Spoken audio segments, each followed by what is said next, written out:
warriors. Living and surviving are two different things. Today's featured guest is Christina Vogee, CEO of Bogie Management, an entertainment management and hosting company. Please give a warm warrior welcome to Christina. Dear Life Warriors, it's me, Shar, your favorite corporate life coach. And today, I truly have the most amazing guest. I can't wait to dive into her background. I am with Miss Christina Vogee.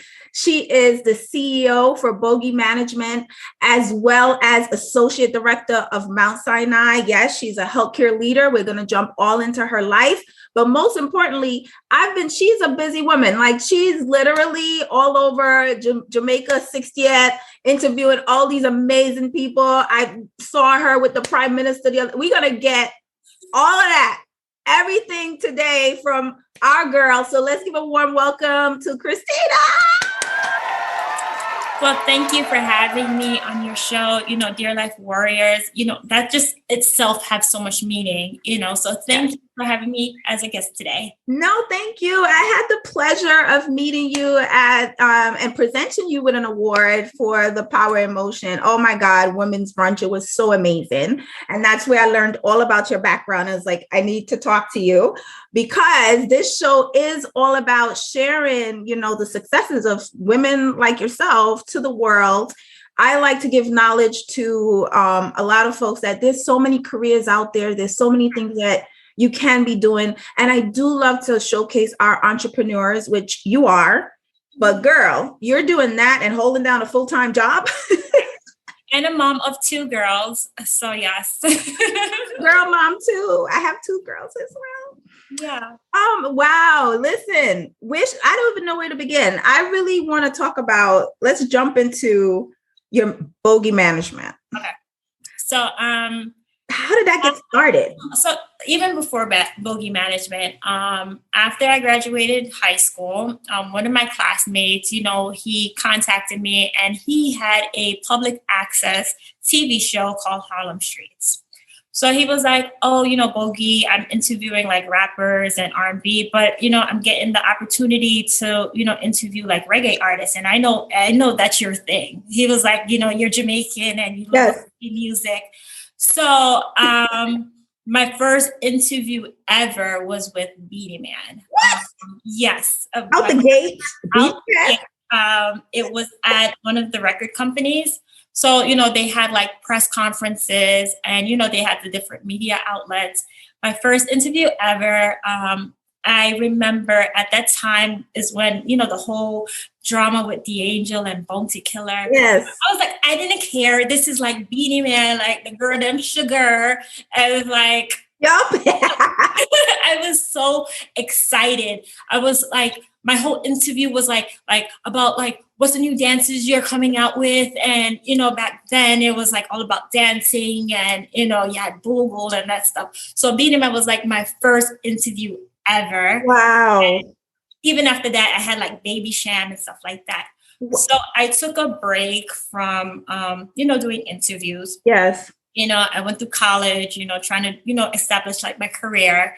And in 2010, it was just a random call I got. It was like, one of my friends was at a radio station, was like, oh, Maca Diamond is coming through. I would like you to come.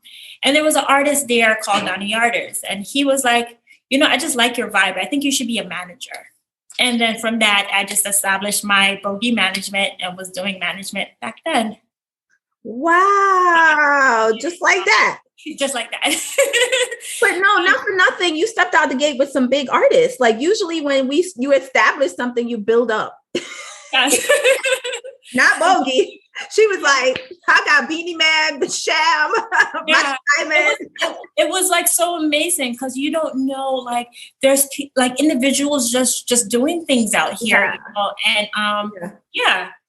so it was like the opportunity. I jumped on it. So like even when I created Bogie Management, it was like, what do I need to do to get this artist out there? I don't know anything about management. I'm in healthcare and I'm in accounting. Like what do managers do? So I remember just Googling different independent radio stations because I would listen to like 93.5 radio. So I was like, no, how do I get in contact with these people? So I would like go on, I think back then was like MySpace, and start hitting up people like you're dating yourself. Like I have an artist.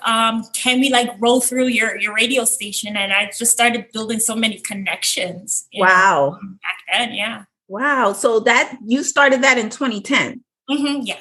You've been around since then. Jeez. Yeah. And you still have this business. Correct. So I mean, I had kids, so I took a break. Right. I just recently came back on the market, and I linked up with, Bonita Jamaica in Eviziv Media, and I've been been doing some remarkable things, especially for Jamaica's 60th. I met Consul General Alison Wilson. She's like amazing and empowering. And, I interviewed like Pat Chin. She's a co-founder for VP Records. All that. Yeah. I was at Penn Relays, and I got the opportunity to interview the Prime Minister, Oh my gosh. I need to hear all about that. But before that, Pat Chin, at the brunch, I won her new book in the raffle. I'm so excited. It's beautiful. It's such a beautiful book. And it was so amazing just to even hear her story. Like, it's just inspiring. Once I looked, I was like, wow, she's really, really amazing. Now, what was it like? Been around for years, and, she's very friendly, very nice. And, she does whatever she can for like the Caribbean diaspora, which was very amazing. Yes. But the Prime Minister now, girl, what was that like? Like, what do you say? What do you ask? I mean, it's funny because I was speaking to Garvin, he's the founder of East Jamaica. And I was like, Garvin, do you really think I'm going to interview the Prime Minister? Like, do you feel lucky or do you feel blessed? And I was like, I feel blessed. So he was like, it's going to happen. Just like that. That's a good comeback. Do you feel lucky or you feel blessed? I mean, it was scary, just the fact that you have Secret Service, you have everybody in their phone, and it was just like, but it's simple. He took the time out, and it went great. Really? I got to watch that. Yeah. It was just really amazing. And even though I was nervous, people were like, oh, you didn't look nervous. Right. I even brought in Erwin Clear, who is the founder of Team Jamaica Bickle. Nice. And yeah, that was just amazing. It was just like, okay, You're like, while it's happening, you're like, oh, this is happening. This is happening. Like wrapping up, and I'm like, I know you're busy and all. And he's like, no, like, let's bring in Erwin Clear, talk to him as well. And I'm like, okay. I love it. Was that like a pivotal moment for you? Like now you're walking on like, I got this. Bring on all the interviews. Now you're like, my chest is so high. I'm like, I need Camilla, the vice president. Yes. I need that now, like reaching stars. Let's speak it out. Camilla, if you're listening, let's speak this out you are going to interview her. Hello. Yes. It's going to happen. Yes, it's going to happen. I can't wait to see that one. Yes.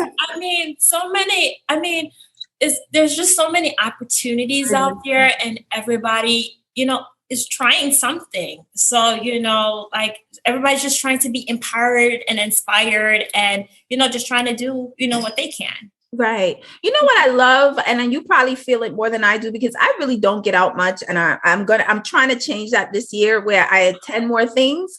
But I'm such a homebody. I have to stop that. I do need to get out more.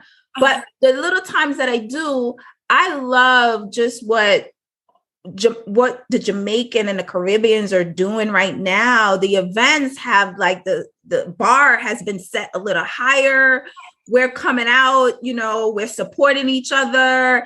Each event just seems to be an empowerment, like we come together and everyone in the room, I feel the energy in the room is so empowering. Yes. It's a different time now and I love it. I'm like, this is great. Mm-hmm. And it's actually funny because I've been going to these, launch for Jamaica's 60th. Yeah. And a lot of politicians, they're like accessible now. Whereas like I saw Eric Adams, right? Mayor Eric Adams was at, I saw that. Yeah, Yeah, and it's just like, oh, you have Chuck Schumer talking about Jamaica, you have Eric Adams, and it's just like empowering, inspiring. Like, it's our time. It really is. It's our time. They're paying attention, and this is why it's important. Like what we do from here on in is gonna make a huge splash for Jamaica, because we have their attention. We have the politicians' attention. Our community have their attention. So I can't wait to see what happens from like here on in. Oh my goodness. This is exciting. Well, I'm happy for you, girl. I love watching you go. I don't know where you get the time, because I know you. So, I mean, I am a big advocate for networking. So when I can, I try to be available, because I think networking is so important. It's not the event itself. It's who you meet at the events. Right. It's like anybody could go to an event, but if you just stay in a corner, you don't really meet anyone. Yeah. I've met so many people, like just over the course of the last month. I just got a call from Nicki Minaj's mom, Carol Maraj. Yeah, and, nice. Like, she's coming out with her hairline and her clothing line, and I just met her at one event. Wow! So it's just the power of networking and talking. I agree. I agree wholeheartedly. This is exciting. So so tell me a little bit about your healthcare world. Like, how do you manage that? Well, day-to-day. So, I mean, you're in a high position. That's a powerful role. And I know healthcare. I was an executive in HR for 15 years in the healthcare space. And you do not have a small job on a day-to-day. Correct. So I've been in healthcare for 14 years. I started off as a patient safety intern at Montefiore, which I was doing my undergrad at the time. That itself, that just as an internship was like a great experience. So as a patient safety officer, I had to make sure the hospital was Joint Commission compliant. Right. So what that entails is like, did the doctor wash their hand before or after they met with you? Did they ask you for like your name, your date of birth? Yes. I had the opportunity of just auditing like the operating room. That was like scary, because you would see, patients under anesthesiology, like anesthesia, and how they, handle, people's body and stuff. I know. It was just the fact that they were intimidated by me at the time. I believe I was like 19 or 20. Oof. And like, they were just intimidated, because it's just like, I would mark you up if you're not doing what you're supposed to do. Like, you need to do these items in order for the hospital to be compliant. So, I came up with a couple of initiatives, like for like patients to go to like the patient safety channel, back then, it was like the old time TVs. So I would put a sticker on like the TV, like, oh, tune into this station, obviously times test. Yeah. But just doing those type of initiatives and just making sure, safety in the hospital. Right. Since then, I've worked at Cornell, Columbia. I just recently resigned from Hospital for Special Surgery. I was a manager for 8 years. Just doing everything, onboarding. Yes, their salaries, benefits. I was just given the opportunity to be the associate director for ambulatory services at Mount Sinai, which I'm so excited about. Yes. Do you have a lot of people reporting to you? So I have a project manager reporting to me, but I report to the vice president. Okay. And then I'm also going to be working with the senior director with different practice managers to making sure, like within the emergency room, we're accounting for admissions, patient satisfaction, making sure we're Joint Commission compliant and stuff like that. Yes. Okay. Yes, girl. No, you are doing it. You are doing it. And it's exciting to see, women of color really making a big splash, because we always do in every arena. And no matter what we touch, it's just like it turns, especially us Jamaican women. Yes, but I have to say it wasn't easy. Girl. Especially I was a manager at Hospital for Special Surgery and never got promoted in 8 years. Even though I've done leadership programs, I join organizations and stuff like that. So even though, you do all these things, you go up and beyond, sometimes you feel like, okay, like I'm not being appreciated for all the work I do, so then it's time to branch out. I remember reading a part in your book where you were talking about negotiating on what you believe that you deserve, it's like, yes, it's like, okay, no, I work hard. Why can't talking about the yellow weed? Yes. Yes. Thank you for reading that. In the discussion, just talking about and negotiating, like what you deserve. Like, you see other individuals, like they don't do nothing and they're making well over 200,000. Like, why can't I get there? Right. And I do so much more, and you're depending on me and my work in order to get you to where you are. Exactly. Worth, girl. And you know what? The thing, just because I was in human resources, I know that the worst thing that they could say to you is, no, we don't have it in the budget. Correct. But yet we are afraid to ask for what we believe we're worth, our value. And I've gone through my entire career doing that. I did that for a long time where I would accept, okay, thank you. Yeah. It wasn't until like I got in and human resources on a higher scale where I started to see some salaries passing through my desk. I said, hold on now. Yeah. Hold on. I have to rethink how I enter the negotiation table, because then people would be now negotiating with me. I'm making an offer and they're like, no. That's not good enough. I'm like, oh, okay. So I felt it was important to just even talk about that in the book. To just. But I felt like even that section itself, I was able to relate, because it's like, I'm that type of individual. Like, if you give me a project, I'm going to get it done. If I have to work the weekend or if I have to work late, I'm one of those employees. I'm not one of those employees that just turn off at 5 o'clock. It's hard for me to do. It's hard for me to sleep if I know I have a project, that's due. That's just my personality and how I work. Right. That doesn't mean that's necessarily how the world works, but I go up and beyond. I'm going to make sure it's 100% accurate. What do you want? Right. Exactly. I mean, we're in also, Mental Health Awareness Month right now, which is so important. I have some really amazing friends that are coming out with, their mental health stories. But I have a thing where I say we all have mental health issues, period. Once you're living, once you are walking, life happens every single day to you. And it could be the smallest thing that triggers us, in life. Any advice to my life warriors on, just how to keep it together on a day-to-day, anything that you do you have a routine for yourself? Because you walk with a great energy to have so much going on. Your energy is like always up. Sometimes the best thing is just to take a break. Sometimes sometimes you just need to walk away, get some sleep.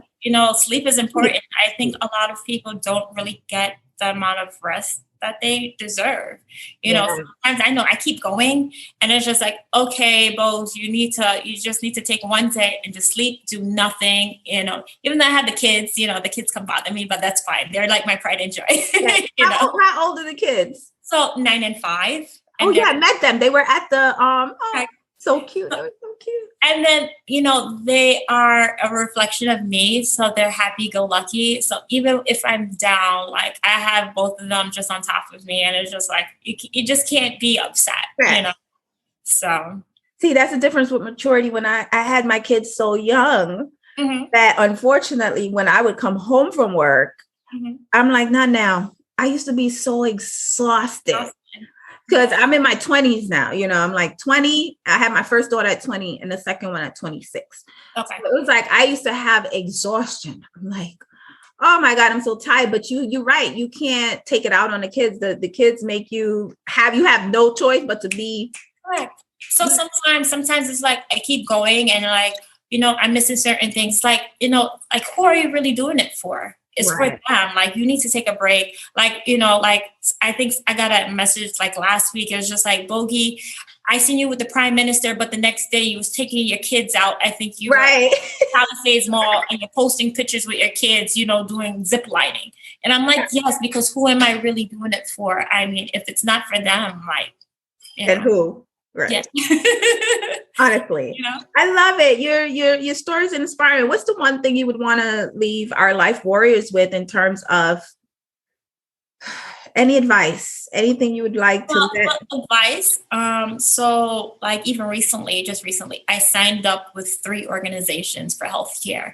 And I wish I knew this sooner, like when I was doing my undergraduate degree. Like there's organizations that's out there, that has CEOs, presidents that come together and they talk, especially in New York. And actually, they have one in each state, like even for healthcare organization wise. And you can network with vice presidents, senior directors, managers. Yes. I just wish, and they have it. It's not even for like Black executives. It's like diverse. They have it for Hispanics. So just recently, I'm actually the committee chair for the Healthcare Leaders of New York. Nice. The National Association of Healthcare Services Executives, and the American College of Healthcare Executives. And just with those organizations, just a networking. I told you I'm a big advocate of just networking and just meeting people. And there is power in networking. It's just a great tool. There's services out there. Don't feel like if you're in healthcare, you're just stuck. It's just like, how do you move up? You don't know. Nobody really expresses these things. So there is power in networking, my life warriors. There is power in networking. What's next for you? Like, what's on your big vision board? Tell us what's on your vision board. We want to know. As of right now, I don't know. I am just taking it as it comes. I feel like 2022, I was not expecting Emotion Award. I wasn't expecting that at all. Actually was surprised when Carl Gray actually called me and he was like, I want to nominate you. And I thought, because I went to the Young Gifted and Black Awards because I nominated Carl Marie. She's the AVP of the Education at Hospital for Special Surgery. I went to that. And, I'm a big advocate of Carl Gray and his Young Gifted. Me too, Carl. You have my heart. Yes. And my belly. My belly's with you always, Carl. Like my fish. I've known Carl for so many years. And, I just believe so much in the Young Gifted and Black Awards. I just feel like it's so inspiring and empowering. So I was never expecting to receive like a Woman in Motion Award this year.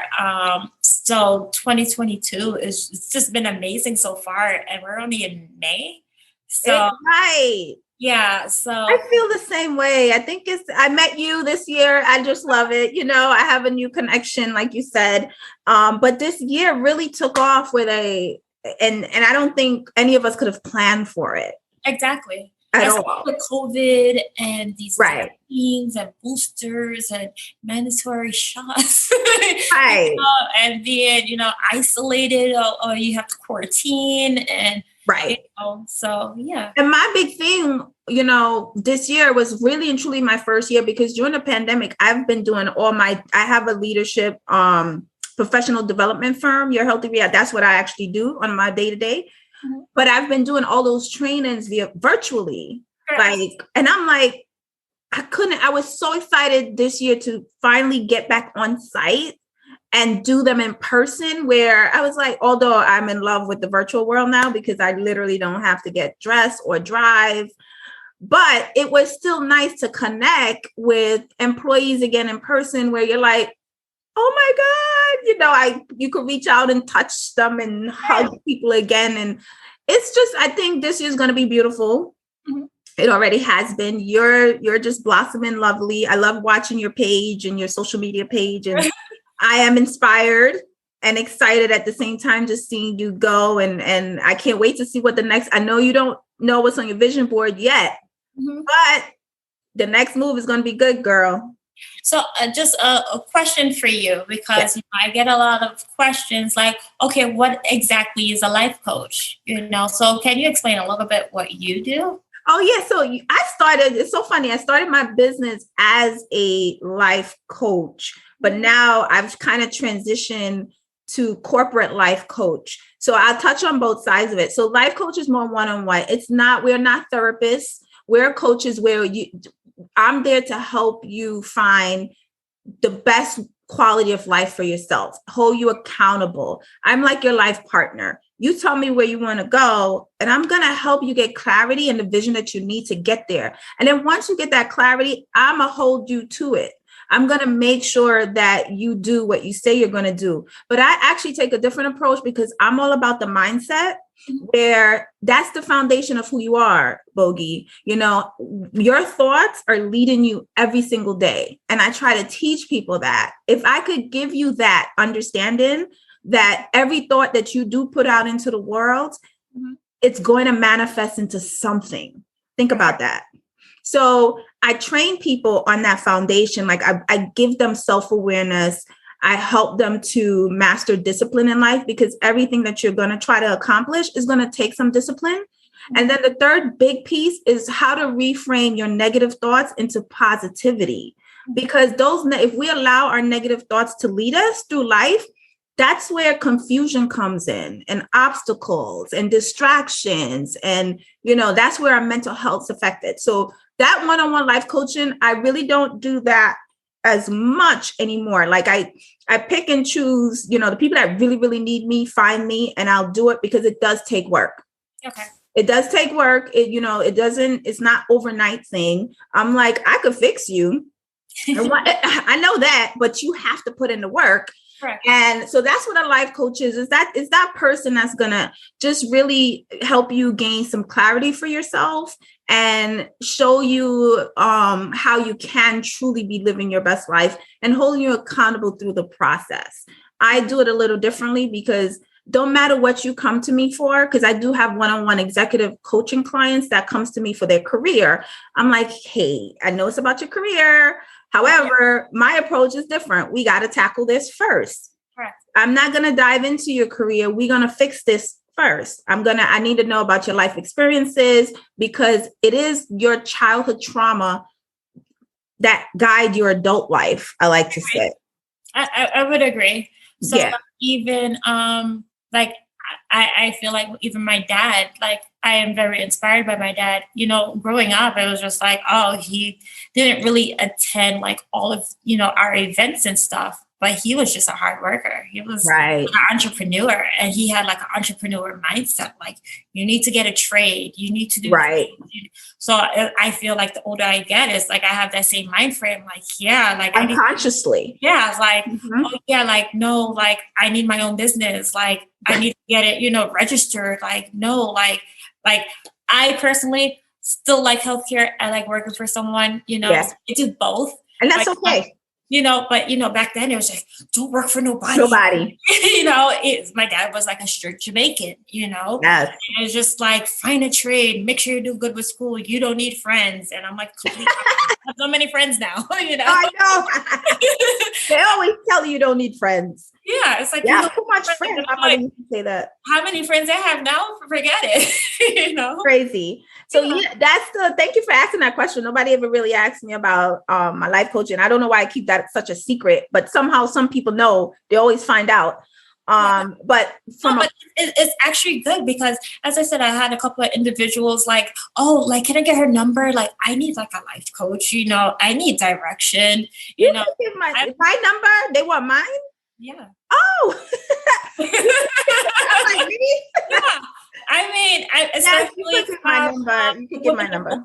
You know, you hosted it, and you know, you did very well. You know, so you know, people are looking up to you. You know, I'm a motivational speaker, by the way. So that's another thing that I do. So my business allows me. So the corporate side of it is where I go in. So I was able to transition from personal life coaching to now I call it corporate life coaching, where I'm fixing organizations' culture.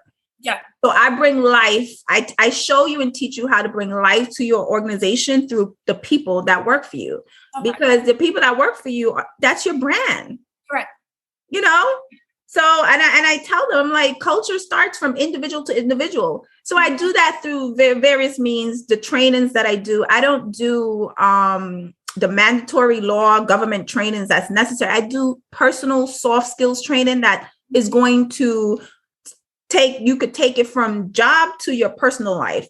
So, things like communication with empathy. This month, I'm actually doing a lot of resilience versus burnout. People are tired and exhausted. So I'm teaching them how to take control of your total well-being. That's what's important to me. So I teach skills that I feel are necessary life skills. Mm-hmm. That's my big focus. So, for sure, anybody, you could always text me if you don't have my number. I give you my number. If anybody, you have my number. Yes, you have my number. Of course I have your number. Yes, I forgot.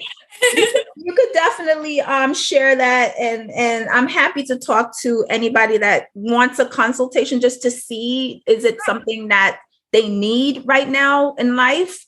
I'm happy to do that. But it's just even seeing women of color doing, their thing and being out there. I mean, it's actually inspiring, because, you're not used to hearing, women of color being a life coach or I know like someone you could reach out to and talk to. Yes. All my clients, I am not trying to brag or anything. This is why I think sometimes I could be picky and choosing it, because I know what I do changes your life, period. There has not been one person's life that I have not transformed. So this is why I'm very real with people, when they call me and I ask questions and I give an assessment, are you truly ready for coaching? Because it takes work. Even now, I still have to work on myself every single day. Yeah, it takes work. Like you would think, like I've been doing interviewing all these people. I do get nervous. I'm human. Absolutely. I remember just working on my intro, like, hello, this is Christina Vogee. And it's like, I forgot like the location where I'm at. Like, oh my God. Even now, it's so funny, but you know what? You grow as the more you do it, you grow into it. But I tell you, the one thing that we always will have is that first minute nervous feeling before you step on. Yes.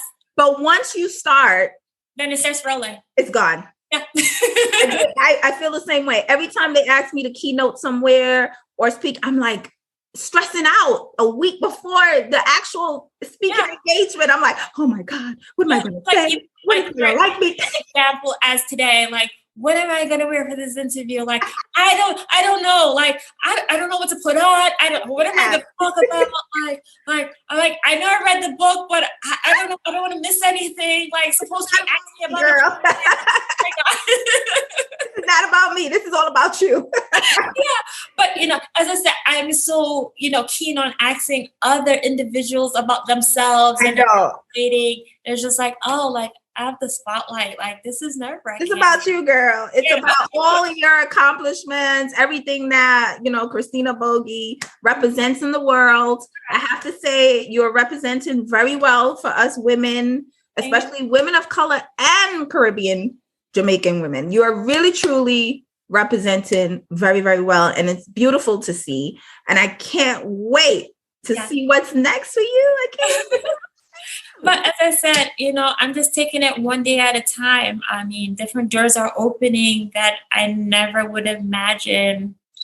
In 2021, I would never tell you that I was going to get an award in 2022. I know I had no idea, but, and it's just reconnecting with a lot of, individuals I met over the years, and meeting new individuals, people that have the same mindset or trying to do something or trying to make a difference. Like even the bag that I have here. I know. Vacation with purpose. I met her at the Christine. I met her at the Women in Motion Awards, but then I also met her at Jiffy NYC. Like it was a fundraiser for Jamaica as well. And she sat at my table and it was like, we just reconnected. And it was like, oh, you live close by me. Like, oh, like you could be my new best friend. I love it. Yeah. So it's just, reconnecting. As I said, going back to networking, that's my philosophy, network. You never know. A lot of amazing women doing amazing things, honestly. And then also social media. I feel social media is so important, to tell your story and get your story out there. And so bad at that. I have to get better at my social media. I swear. I try to keep up, but these things, it's work. But as I said, you hit other individuals you would probably never meet in a lifetime just through social media, just by social media. You know? And I think things happen for a reason. Absolutely. Online it's unplanned, but I mean, once it happens, it's like, oh, this is remarkable. You know? Yes, girl. Okay, I don't want to hold you up any longer. I feel like, warriors, are you inspired? I think you should be. Okay. Yes. Make sure you follow Miss Christina Vogee. I'm going to put all her information. I know on IG you are at Bogie Management. That much I know. Bogie Management. If you just Google Bogie Management. Follow her. She's doing amazing things, especially all my Caribbean sisters and you know, people. Follow her. She's like interviewing some amazing folks, and she's doing amazing things in the world, and we want to definitely support you along this journey, and I'll definitely be watching. You'll probably see me a little bit more at these events. Oh, tell us about the gala in August. You're a part of that, right? For the Jamaica. I just found out. Yes, I'm a part of that now. I don't have all of the information. I don't know all of it, but I am going to be helping orchestrate, you know, the event. Once I get more information, I'll let you know. We'll follow you, and we'll know all about it. I'll support it. I will promote it, and we'll keep going from there. I believe it's a ball. It's going to be an exclusive ball, you know, gala. I believe the Prime Minister is coming back. I believe our Consul, the Honourable Consul General Alison Wilson. Yes, I saw she's host. Yes. I believe I can't talk about all the guest speakers that's going to be there, but it's going to be big. Yeah. Like the Prime Minister, he's orchestrating 60 events for Jamaica's 60th, you know, independence. Yes, and that's one. I mean, he's been in the U.S. He met with, you know, the vice president already. Wow. So, you know, they're launching, and I think, you know, Jamaicans, you know, they go all out, you know. So. Right. I'm hyped. I'm so excited. So thank you so much for your time and sharing with My Life Warriors your story today. We appreciate you. And My Life Warriors, do know that there is a coach out here that loves you.